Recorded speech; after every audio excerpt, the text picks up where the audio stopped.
And sir, ಇನ್ನೊಂದು ಅಣ್ಣ ತಂಗಿ ಸಿನಿಮಾ ನೋಡಿದವರು ಕಣ್ಣೀರು ಹಾಕದಲ್ಲೇ ಥಿಯೇಟರ್ನಿಂದ ಹೊರಗೆ ಬರ್ತಾ ಇರ್ಲಿಲ್ವಂತೆ.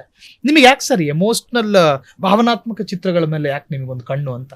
Number one, I born in a middle class family. ಹಸಿವು ಅನ್ನೋದು, ಕಷ್ಟ ಅನ್ನೋದು, ಸುಖ ಅನ್ನೋದು ಹೆಂಗಿರುತ್ತಂತ ನನಗೆ ಗೊತ್ತಿರೋಂಥವ್ರು ನಾನು. ಮುಖ್ಯವಾಗಿ ನನಗೆ ಅಣ್ಣ ತಮ್ಮಂದ್ರೆ ಯಾರಿಲ್ಲ, ನಾನೊಬ್ಬನೇ ನಮ್ಮ ತಾಯಿಗೆ. ಯಾಕೋ ನನಗೆ ತಮ್ಮನೋ ತಂಗಿ ಇದ್ರೆ ಚೆನ್ನಾಗಿರ್ಬೋದಲ್ವಾ ಅಂತ ಹೇಳಿದೆ. ಅಷ್ಟೊತ್ತಿಗೆ ನಮ್ಮ ತಾಯಿಗೆ 50 ವರ್ಷ ಮೇಲಾಯ್ತು. ನಾನು ಶಿಡಿ ಬಾಬಾ ಭಕ್ತ. ನಾನು ಬಾಬಾ ಮೇಲೆ ಗಲಾಟೆ ಮಾಡೋನು. ಎಲ್ಲರಿಗೂ ತಮ್ಮಂದ್ರು ತಂಗಿರಿದೆ, ನನಗೆ ಯಾರು ಇಲ್ಲ, ಏನು ಬಾಬಾ ಅಂತ ಗಲಾಟೆ ಮಾಡಿದೆ ನಾನು. ದೇವ್ರ ಜೊತೆ ಗಲಾಟೆ. ಹೌದು. 12 ವರ್ಷ ಆದ್ರೂ ನಮ್ಮ ತಾಯಿ ಬಸರಾಗಿದ್ದಾರೆ. ನಮ್ಮ ತಂಗಿ ಹುಟ್ಟಿದಾಳೆ. ನಿಮ್ಗೊಂದು 12 ವರ್ಷದ ನಂತರ ನಿಮ್ಗೊಂದು ತಂಗಿ. ಅವ್ರು ಹುಟ್ಟಿದ ಮೇಲೆ ನನಗೆ ಅಣ್ಣ ಅನ್ನೋ ಒಂದು ಪದವಿ ಸಿಕ್ತು. ಅಣ್ಣ ತಂಗಿ ಕೇಳೋ ಅನಿಸ್ತದೆ, ತಂಗಿ ಹುಟ್ಟಿದ ಕ್ಷಣ ಅಣ್ಣ ಅನ್ನೋ ಪದವಿ ಹುಟ್ಟಿತು ಅಂತ. ಪ್ರತಿಯೊಬ್ಬರಿಗೊಂದು ಆಸೆ ಇರುತ್ತೆ ಜೀವನದಲ್ಲಿ. ಆಮೇಲೆ ನಮ್ಮ ತಾಯಿಗೆ ನಾನೇ ಡೆಲಿವರಿ ಮಾಡಿಸಿದೆ ನಮ್ಮಮ್ಮ ತಂಗಿನ. ಇದು ಜೀವನದಲ್ಲಿ ಯಾರಿಗೂ ಅವಕಾಶ ಬರ್ತಾ ಇರಲಿಲ್ಲ. ಇದು ಫಸ್ಟ್ ಟೈಮ್ ನನ್ನ ಜೀವನದಲ್ಲಿ ನನಗೆ ಅವಕಾಶ ಸಿಕ್ತು. ಪ್ರವಾಹ, ನಮ್ಮ ತಾಯಿ ಡೆಲಿವರಿ ಟೈಮ್ನಲ್ಲಿ ಪ್ರವಾಹ. ಸುಳಗತ್ತಿನ ಕರ್ಕೊಂಡು ಬರೋದಕ್ಕೆ ನಮ್ಮ ತಂದೆ ಊರಲ್ಲಿಲ್ಲ.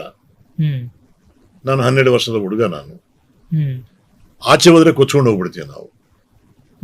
ತಾಯಿ ಪೇನ್ಸ್ ಜಾಸ್ತಿ ಆಯ್ತು. ನಮ್ಮ ತಾಯಿ ಏನೋ ಹೇಳ್ತಾ ಇದ್ದಾರೆ, ನನಗೆ ಅರ್ಥ ಆಗ್ತಾ ಇಲ್ಲ.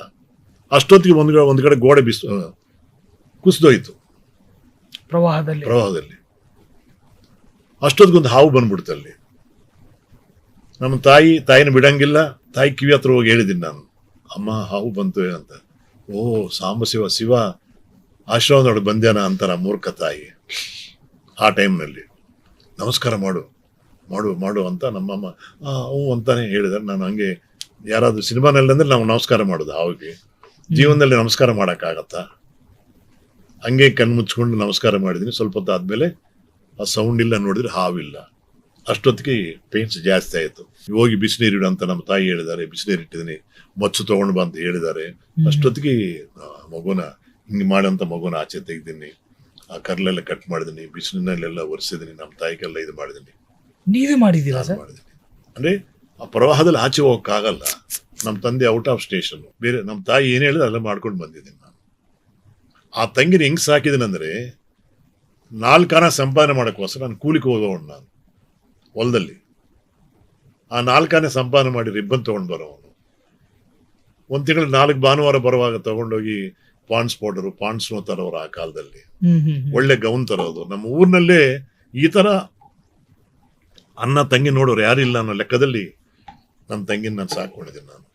ಇದೆಲ್ಲವೂ ನಮಗೆ ಮನಸ್ಸಲ್ಲಿ ಇರುತ್ತೆ. ಇದೆಲ್ಲ ಎಲ್ಲೋ ನಮಗೆ ನನ್ನ ಜೀವನದಲ್ಲಿ ನಡೆಯಿತು ಅನ್ನೋ ಪದ್ಧತಿಯಲ್ಲಿ ಈ ಸಿನಿಮಾಗಳು ಮಾಡಕ್ಕೆ ಒಂದು ಅವಕಾಶ ಸಿಕ್ತಾ ಅಂತ ಹೇಳಕ್ಕೆ ಇಷ್ಟಪಡ್ತೀನಿ ನಾನು. ಕ್ಷಣ ಕ್ಷಣದ ಸುದ್ದಿಗಳಿಗಾಗಿ ಫ್ರೀಡಂ ಟಿವಿ ಸಬ್ಸ್ಕ್ರೈಬ್ ಮಾಡಿ, ಲೈಕ್ ಮಾಡಿ ಹಾಗೂ ಫಾಲೋ ಮಾಡಿ. ಹೊಸ ಸುದ್ದಿಗಳ ನೋಟಿಫಿಕೇಶನ್ಗಾಗಿ ಬೆಲ್ ಐಕಾನ್ ಮೇಲೆ ಕ್ಲಿಕ್ ಮಾಡಿ.